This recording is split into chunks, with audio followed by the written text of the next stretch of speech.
अस्सलामुअलैकुम। आज हम बात करने वाले हैं पाकिस्तान अफगानिस्तान के एक ऐसे कॉन्फ्लिक्ट की जो कई सालों से चलता आ रहा है और आज भी दोनों मुल्कों के लोगों पर प्रभाव डाल रहा है। लेकिन एक्चुअल में यह कॉन्फ्लिक्ट है क्या?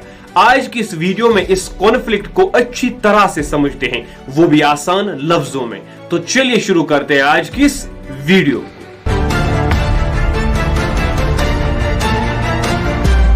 इन दोनों मुल्कों की इस लड़ाई को समझने के लिए हमें कई साल पीछे जाना पड़ेगा और इन दोनों मुल्कों की हिस्ट्री को समझना पड़ेगा। 1947 जब इंडिया और पाकिस्तान का बंटवारा हुआ था, तब अफगानिस्तान और पाकिस्तान एक दूसरे के नेबरिंग कंट्रीज बन गई थी और जो लाइन इन दोनों कंट्रीज को डिवाइड करती है, अलग करती है, उसे धुरंधर लाइन कहा जाता है, जो ब्रिटिश ने 1893 में खींची थी। लेकिन अफगानिस्तान ने इस लाइन को मानने से साफ तौर पर इनकार किया, क्योंकि उनका कहना था कि जो पश्तून एथनिक ग्रुप है जो दोनों साइडों में रह रहे थे, यह लाइन उन लोगों को डिवाइड करती है। और इस डिसएग्रीमेंट के बाद दोनों मुल्कों के बीच टेंशन स्टार्ट हुई और जो तब अफगानिस्तान ने इस धुरंधर लाइन को मानने से इनकार किया, वो इशू आज के दिन तक सॉल्व नहीं हो रहा है। 1990 में अफगानिस्तान में पॉलिटिकल अनस्टेबिलिटी स्टार्ट हुई। इसके बाद 1996 में तालिबान ने अफगानिस्तान को कंट्रोल करना शुरू किया। इस कंट्रोल को देखकर पाकिस्तान को लग रहा था कि अब दोनों कंट्रीज मिलकर शांति से इस मामले को सॉल्व कर पाएंगे। इसके बाद पाकिस्तान तालिबान का सपोर्ट करने लगा, उन्हें ट्रेनिंग देने लगा, यहां तक कि हर वो इक्विपमेंट दिया जो उनके लिए जरूरी था। अभी दोनों कंट्रीज में सब कुछ सही चल रहा था, लेकिन 9/11/2001 के बाद यूएसए ने अफगानिस्तान को इन्वेड कर दिया और यूएसए ने पाकिस्तान पर ये एलिगेशंस लगाए कि वो तालिबान की मदद कर रहा है, उन्हें ट्रेनिंग दे रहा है, उन्हें इक्विपमेंट्स दे रहा है जंग को लड़ने के लिए। लेकिन पाकिस्तान ने इन सभी एलिगेशंस को गलत बताया। लेकिन इसके बाद पाकिस्तान ने तालिबान की तरफ से अपने हाथ पीछे कर लिए। अब तालिबान इसकी वजह से पाकिस्तान से नाराज होने लगा और दोबारा से धुरंधर लाइन का मसला उठा। दोबारा से बॉर्डर्स पर एक दूसरे के जो मुल्क थे वो आपस में भिड़ने लगे, एक दूसरे पर अटैक्स करने लगे। अफगानिस्तान का कहना था कि ये एक आर्टिफिशियल डिवीजन है, यानी किसी और की खींची हुई लाइन को हम नहीं मानते। इसके बाद अफगानिस्तान के आम लोग भी इसके खिलाफ आवाज उठाने लगे। अब दोनों मुल्कों के आम लोगों के बीच भी टेंशन स्टार्ट हो गई।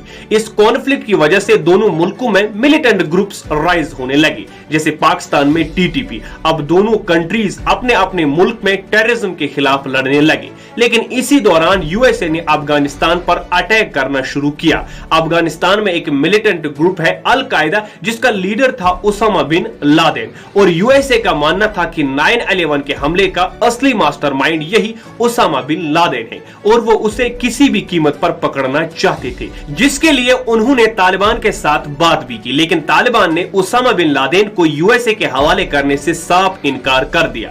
इसके बाद यूएसए ने अफगानिस्तान पर ऑपरेशंस करना शुरू किया, अटैक करना शुरू किया।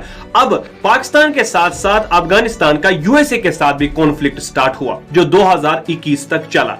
इसमें कई सोल्जर्स मारे गए, चाहे वो अफगानिस्तान के हो या यूएसए के हो।